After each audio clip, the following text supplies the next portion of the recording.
if you're going to be recording the bride and groom reading their letters or having a special message to each other kind of before the wedding or after, whenever, it's really important to think about the audio. Just don't, if let's say you're in a position where you cannot get the try to get the lavalier on them as much as you can.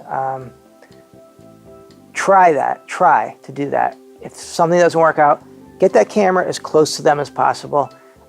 You don't want to be shooting 10 feet away. There's going to be so many distracting sounds.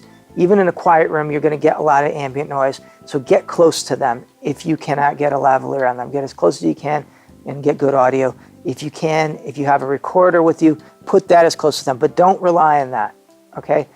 Get close to them with the camera, get a lavalier on them, and then you can get to your recorder.